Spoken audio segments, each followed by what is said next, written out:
Merhabalar. Serimizin ilk bölümünde havucumuzu örmüş, içine o çok merak edilen set mekanizmasını ve sağlam durmasını sağlayan plastik parçayı yerleştirmiştik. Şimdi sıra geldi bu güzel havucu tamamlayacak olan tavşanımızı örmeye. Bu videoda kafa yapımını, karakteristik yanakları, uzun kulakları ve masum yüz işlemesini adım adım anlatacağım. Ama en önemlisi tavşanımızı havucun o sert tepe kısmına sanki oranın bir parçasıymış gibi hiç sallanmadan nasıl dikeceğimizi göstereceğim. Eğer ipleriniz ve ilk videoda hazırladığımız havucunuz yanınızdaysa kafa yapımıyla hemen başlayalım. Sihirli halkayla örerek başlıyoruz. Kilitliyorum. 1, 2, 3, 4, 5, 6 adet sık iğne yapıyorum. Orta kalınlıkta bir ip kullanıyorum. 2,20 tığım var. İkinci sırada her ilmeğe bir arttırma yapıyorum. 6 olan sayımı 12 sık iğneye çıkarıyorum. Bir üst sırada bir örüyorum. Bir arttırıyorum. Bu işlemi 6 kez tekrar ediyorum. İlmek sayımı 18'e çıkartıyorum. Şimdi bir örüyorum, ikinci sık iğnemi örüyorum ve bir tane arttırıyorum. 2 ördüm, bir arttırdım. Sonuna kadar 6 kez tekrar edelim ve elimizde 24 adet sık iğnemiz olacak. Sırayı tamamladıktan sonra toplamda 4 sıra ilmek sayısını değiştirmeden örüyoruz. Şimdi tavşanımızın çok karakteristik yanak detaylarını yapacağız. Bu form çok daha sevimlilik katıyor. Şöyle ilmek belirleyicimi koyuyorum. 1, 2, 3, 4, 5 ve 6 sık iğne örüyoruz. 3 tane arka arkaya arttırma yapacağız şimdi. 1, 2, 3. Bakın 3 tane aynı yere çift battım. Şimdi devam ediyoruz. 1, 2, 3, 4, 5 ve 6 sık iğne örüyoruz. Diğer yanak çıkıntısını yapacağım. Aynı yere 2 defa batıyorum. Birinci, ikinci ve üçüncü arttırmayı yapıyorum. Geri kalan 6 ilmeği örüyorum. 1, 2, 3, 4, 5 ve 6. Şöyle bir bakalım. 6 sık iğne ördüm geldim. Yanak çıkıntısı için 3 tane arttırma artı 6 sık iğne ördüm geldim. 3 tane arttırma ve geri kalan 6 sık iğneyi de örüp devam ettim. Şimdi 2 sıra boyunca sayımı değiştirmeden 30 sık iğne olarak örüyorum. Azaltmalara geçmeden önce gözleri takalım. Yanakları kenara denk getiriyorum. Şöyle arttırmaları ortalıyorum ve tepeden sayıyorum. 2, 4, 6, 8. 8. sıraya takacağım. Bakın şöyle ortaladım. Ortada bir tane ilmek bırakıyorum. Bıraktığım ilmeğin bir tane sağında, bir tane de solunda bırakacağım. Toplamda 3 tane sık iğne olmuş olacak ortada. Bu şekilde kilitliyorum gözleri. 5 milim göz kullanıyorum. 5 milim 6 milim kullanabilirsiniz. Yakarken örgüye çok dikkat edin. Dilerseniz maske de kullanabilirsiniz. Bakın şimdi yanak arttırmaları. Şurada bir arttırmam var. Arada bir sık iğnem var. Gözle yanak arttırması. Yanak arttırması, bir sık iğne ve göz. Bu şekilde de ölçü alabilirsiniz. Şimdi azaltmalarla devam edelim. 1, 2, 3 tane örüyorum. Ön ilmeklerden alarak bir tane azaltma yapıyorum. Bu işlemi 6 kez tekrar ediyoruz. Şimdi elimizde 24 adet sık iğnemiz oluştu. Üst sıralarda standart sayıları takip edeceğiz. 2 örüp bir azaltacağız. 1 örüp bir azaltacağız. 6 tane ard arda azaltma yapıp örüp kafayı kapatacağız. Dikiş için ipinizi uzun kesmeyi unutmayın ve örerken de kafanın içine dolum yapmayı atlamayın. İlmek aralarını açmayacak sıkılıkta bir doluluk yapmanızı öneriyorum. Sonrasında yüz işlemeyle devam edeceğiz. Bir miktar ipimle şöyle dikiş için uzun ip bıraktım. Ayrıca bir miktar ip aldım. Gözlerin yerlerini belirginleştireceğim. Ve aşağıdan bir yerden geliyorum. Gözün hemen altından çıkış yapıyorum. Bakın çaprazından diğer gözün alt kısmına geçiyorum. Ve yine çaprazından geldiğim yerden çıkartıyorum. Ve ipin iki ucunu da çekiyorum.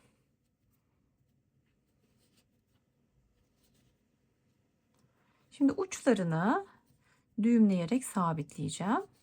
Göz çukurlarını belirginleştirmiş oluyoruz. İplerin uçlarını da içeriye saklıyorum. Bakın bu şekilde. Şimdi burun, göz detaylarını işleyelim.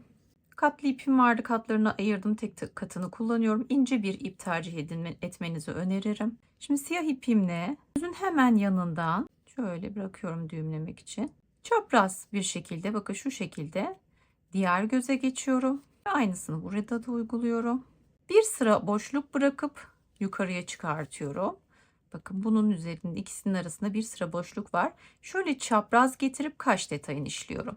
Nereye denk geliyor? Gözün tam bitimine. Aynı şekilde diğer tarafa geçiyorum ben de. Böyle çaprazdan aşağıdan tekrar geldiğim yerden çıkabilirim. Şöyle ağız kısmına iniş yapacağım ama farklı bir ip, yine kafa rengindeki iple öncelikle burayı toparlayacağız. Küçük parça bir ip alıyorum. Yine aşağıdan geliyorum. Bakın iki gözün tam ortasından, alt ortasından şuradan çıkartıyorum. Düğümlemek için ipimi bırakıyorum. Azaltma yaptığımız ilk sıradan 1, 2, 3 sıra boyunca tekrar geri geliyorum. İğne ardı yapar gibi. Böyle sıkıştırıyorum. Bakın çekiştiriyorum. Bir kez daha ve bir kez daha yapalım. Toparlıyoruz. İkiye bölmüş gibi olacak. Geldiğim yerden çıkartıyorum. İplerimin ucunu sabitleyip saklayacağım. Buradan aşağıya doğru aynı kullandığımız sıralar boyunca olacak. Yürütüyorum. Bakın bir çizgi halinde, tek çizgi halinde yaptık. Şimdi burun ve yanak dokunuşlarını yapalım. Şöyle az miktarda pembe ip alıyorum. Arkadan bir yerden. Bakın şimdi gözün tam bitiş noktasından yana doğru bir sık iğne boyunca yapacağız. Aynı işlemi diğer taraf için de yapıyoruz. Bakın bu kadar. Ve bu şekilde yüz işlemini tamamlamış olduk. Kulaklarla devam edelim. Kulak yapımına zincir çekerek başlıyorum. İpimi kilitliyorum. 1, 2, 3, 4, 5, 16 ve 17 zincir çekiyoruz. Zincirimi şöyle hafif yan çeviriyorum. İlk kesik çizgiden örerek başlıyorum. 1, 2, sık iğne çalışıyoruz. 3, 4 tane sık iğne ördüm. Tığımın başına doluyorum. Bir yandan devam ediyorum. Tığımda 3 ilmeğim var. Üçünü bir çekiyorum. Tekli trabzan yapıyorum. Bir tane yaptım. İkinci tekli trabzan. Üçüncü tekli trabzan. Dördüncü tekli trabzan. Tığımın başına alıyorum. Bir sonraki ilmeğimde iki defa da çekerek örüyorum.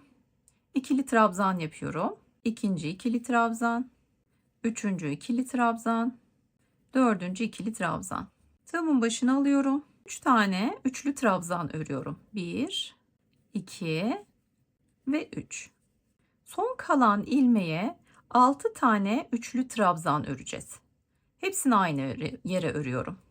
1, 2, 3, 4, 5 ve 6. Şimdi zincirin üzerinden ördük geldik. Trabzanlarla döndük. Bu ipimi de içeride yürüterek örmeye devam edeceğim. Şimdi aynısını yaparak öreceğiz. Zincirin diğer tarafından bakın şöyle zincir görüntüsü oluştu. İlmeğin her iki tarafını da alıp örelim bu kez. Bu işlemi de kulakta bu birleşim alanında boşluk kalmaması için yapıyoruz. Birçok alanda kullanabileceğiniz bir teknik. Birinci üçlü trabzanı ördüm. İkinci üçlü trabzan. Üçüncü üçlü trabzan. Şimdi ikili trabzanlarla devam ediyoruz. 1, 2, 3 ve 4. Tığımın başına alıyorum. Tekli trabzanlarla devam ediyorum. 1, 2, 3 ve 4. Şimdi sık iğnelerin karşılığından devam ediyoruz. 1, 2, 3 ve 4. Şimdi bir sıra daha ilerleteceğim. Bir tane zincir çekiyoruz. İlk ilmeğin tepesinden ilmek kaydırma yapacağız. Alıyorum, tığımdakinden geçiriyorum. Bir sonraki ilmekten alıyorum, tığımdakinden geçiriyorum. Bakın her ilmekte bu işlemi uygulayacağız. Daha sıkı duracak bir kenar olmuş olacak. Görüntüsü de hoş olacak, zincir gibi olacak. Birazcık daha ilerletince göstereceğim size. Bakın bu şekilde düzeltilmiş bir kenar olarak gidiyoruz. İpimi uzun kesiyorum dikiş için ve bacakları örelim. Sihirli halka içerisine sık iğnelerimizi doldurarak öreceğiz. 1, 2, 3, 4, 5 ve 6. Bir üst sırada bir örüyorum, bir arttırıyorum. 3 kez tekrar ediyorum. 6 olan sık iğne sayısını 9'a çıkarıyoruz. Bir sıra daha 9 sık iğne örüyorum.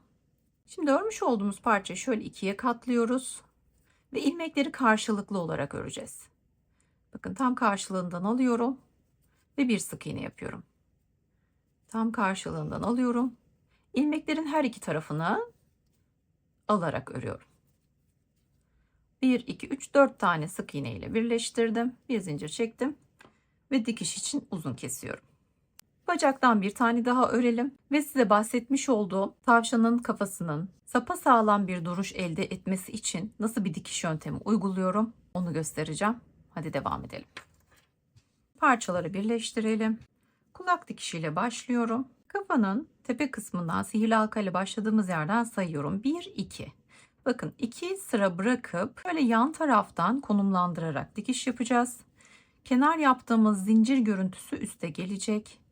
O yüzden şöyle yerleştiriyorum. Yandan geliyorum. Bir kulaktan bir kafadan alarak dikiş yapıyorum. Bu şekilde bir duruş elde etmiş olacağız.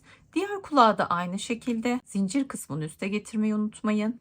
Ve şimdi kafayı havuçla birleştirelim. Hatırlarsanız bu parçanın içerisine plastik bir parça yerleştirmiştik çökmeyi engellemek için. Buradan dikiş yapacağım. Burası birleşim noktam. Arkaya konumlandırıyorum. Çıt çıtın açılıp kapanma mekanizmasının duruşuna dikkat edin. Bakın bizi bu şekilde dikersek çıt çıt yanda kalacak. Şimdi bitirdikten sonra ipimi azaltma sıramın ilk başladığı yer buradan aldım ve buradan dikmeye devam edeceğim. Şöyle ayarlıyorum. Kafayı tutuyorum. Şimdi yeşil ipim dışarıda kalıyor. Bir sıra içeriden dikmeye başlıyorum. İlmeğimin sağından soluna geçirdim. Kafadan hangi ilmekteysem oradan bir yana atlıyorum ve sıkıca çekiyorum. Tepe kısmında, havucun tepe kısmında hangi ilmekten geldiysem alıyorum, giriyorum. Bir yandakinden çıkıyorum. Ve kafadan nereden geldim? Bakın bu en son burayı çalışmışım. Oradan iğnemle giriyorum, bir yanından çıkıyorum. Gizli bir dikiş tekniği uyguluyoruz. Biraz ilerletelim.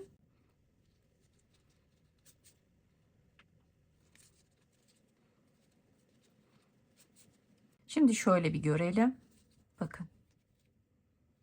Sanki ayrı parçalar değil gibi görünüyor. Ve muntazam bir dikiş olacak. İlmek atlamamaya dikkat edin. Aynı sıradan devam edin. Birleştirirken de spiral ördüğümüz için kaydığında onu da eşitleyerek ilerlemenizi öneriyorum. Hızlıca dikişi tamamlayalım ve bacakları nereden dikeceğiz onu görelim. Şimdi tamamladım. Bakalım şöyle ağız için giriş yaptığımız sıranın bir altında bakın bu şekilde denk gelecek duruşu. Birleşim yerleri. Şimdi bacakları nereden dikeceğiz? Hemen onu görelim. Şöyle alıyorum. Bakın şimdi yanak bölümünde 2 sıra örmüştük 30 sık iğneden. Hemen onun altında. Şöyle göze şu şekilde hizalı gelecek. Buradan başlıyorum. Bakın ilmeğin sağından soluna geçiriyorum. Bacaktan alıyorum. Yine geldiğim ilmeğin sağından solundan geçiriyorum. Sıkıştırıyorum, bacaktan alıyorum. 4 sık iğne ile birleştirmiştik. Yana doğru 4 ilmek ilerliyorum. Bu yöntemle sanki havucun içinden çıkıyormuş bir görüntüsü vermiş olduk. Havuca kahverengi ince iple çizgiler çalışabilirsiniz. Bu şekilde detaylı teknik bilgiler içeren ve farklı amigurumi projelerin devamı gelsin istiyorsanız abone olmayı unutmayın. Ayrıcalıklardan yararlanmak için üye de olabilirsiniz. Yorumlarınızı memnuniyetle okuyup hızlıca dönüş yapıyorum. Bir sonraki projede görüşmek üzere. Hoşça kalın.